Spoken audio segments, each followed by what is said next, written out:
In this video we're going to look over this Asahi Pentax K1000 35mm camera that is equipped with the Pentax-M f1.7 50mm lens. It does have a filter on the front here, and we can see the filter threads are good.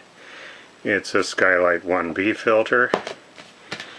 And so this is one that has the Asahi name on it, and the Asahi logo, and the metal top and bottom. Got a little bit of scuffing and scrapes and things, but these were a little bit nicer than the later ones that had the plastic tops and bottoms. Anyway, let's just start stepping down through the shutter speeds to see how this one performs. Here's at 1000th, 1/500th, 1/250th, 1/125th, 1/60th, 1/30th, 1/15th, 1/8th, 1/4th, 1/2, 1 full second. Let's do that once more time. Here the full second,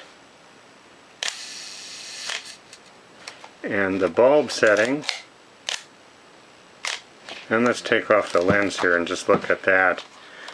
The bulb setting, the mirror stays up and the shutter stays open as long as I hold the button down. And at 1 second, you can see that all works properly. Sometimes these get kind of gummed up and they don't still work right at the long speed shutters settings, but this one's still pretty good. Let's set the camera aside a little bit and look at this lens while we have it off here. This is the f1.7. It's a little bit faster than the f2 that's more commonly found. And if we set this to the f22, we can see the blades. I don't see any oil on them. It's very quick. No oil from the front either. Nice clicks on all the settings. And very nice smooth focus. So that's nice. And as shown before, the filter threads are in good condition. So filters screw in and out properly. And it mounts properly to the camera. I should point out too, I did look with a bright light, and it looks very nice and clear. I don't see any fungus down inside.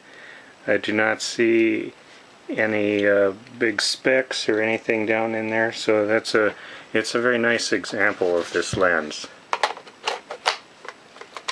Mounts properly to the camera. A little bit of dust right there. And if we go around the back here, lift up the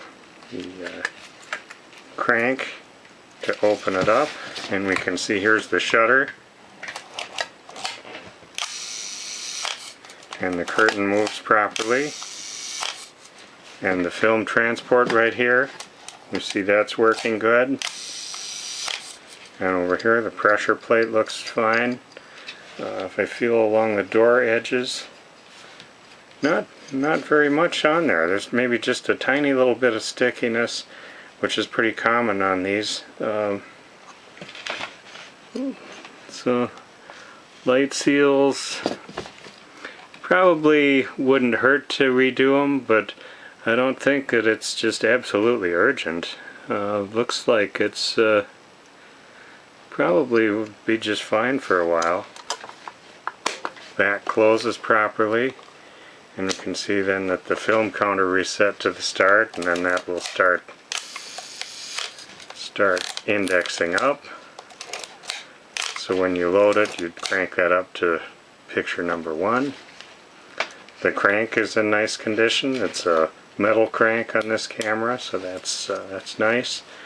The bottom, little bit of scuffing, not bad. I see serial number on this one is 6415193. I know some people like to track those, so that's what's on this body. As noted before, there are a few little dings and scuffs. You know, it's a workhorse camera, and you probably want one of these that you're not afraid to take and use. And this one has enough little marks on it that you're not going to mind that. If it gets another little scrape while you're taking a good picture, that's probably a good trade. But in general, it's a pretty nice example of this camera, and comes with original lens cap and a strap. Nice example of the all-manual Asahi Pentax K1000. I did put a battery in, and I verified that it's sensitive to light. I didn't check all the meter readings, but it seemed like it was working properly.